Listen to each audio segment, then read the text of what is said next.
بسم الله الرحمن الرحيم. الحمد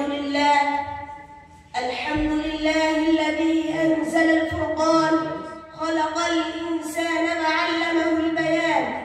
أشهد أن لا إله إلا الله وحده لا شريك له خالق الإنس والجان، وأشهد أن سيدنا ومولانا محمدا عبده ورسوله المبعوث بالهدى والقرآن صلى الله عليه وعلى آله وأصحابه ما دارت القمرات.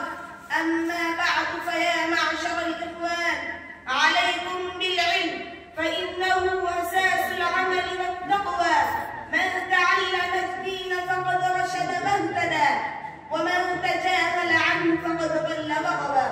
وقد قال رسول الله صلى الله عليه وسلم: من يرد الله به خيرا يفقهه في الدين. وقال عليه الصلاة والسلام: طلب العلم فريضة على كل مسلم ومسلمة، واعلموا أن قدر الفرض من العلم علم العقائد والطهارة والصلاة والزكاة والصوم والحج على حسب الضرورة، وعلم حقوق الواجبة على الذمة.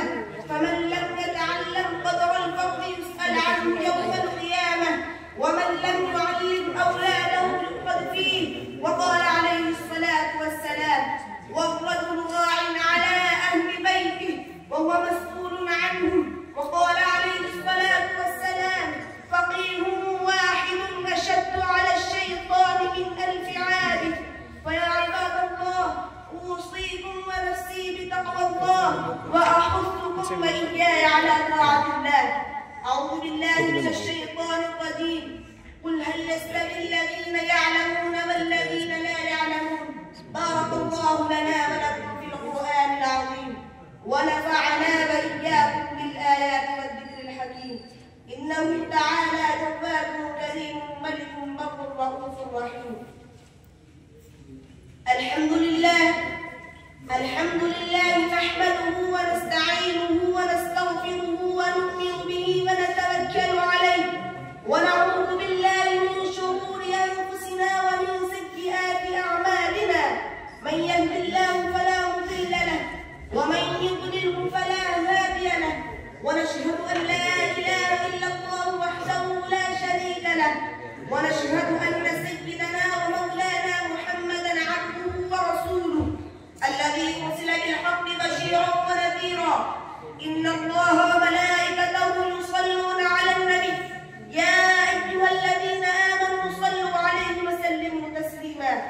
اللهم صل وسلم وبارك على سيدنا محمد وعلى آله وأصحابه وأتباعه وأزواجه وذرياته.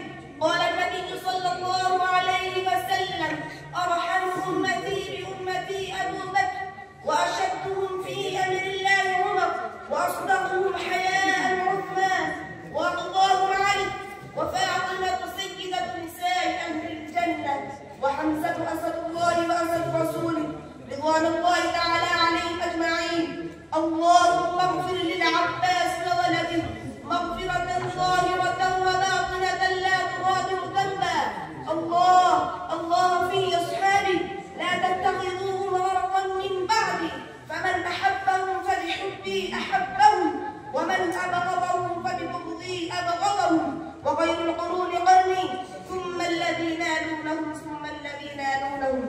اللهم أعز الإسلام والمسلمين بالإمام العادل بالقوة الظاهرة والسلطة الظاهرة على الكفرة الباغية.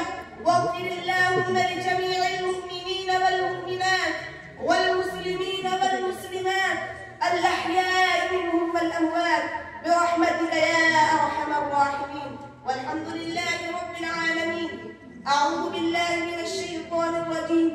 إن الله يأمر بالعدل والإحسان وإيتاء ذي القربى، وينهى عن الفحشاء والمنكر والبغي، يعظكم لعلكم تذكرون.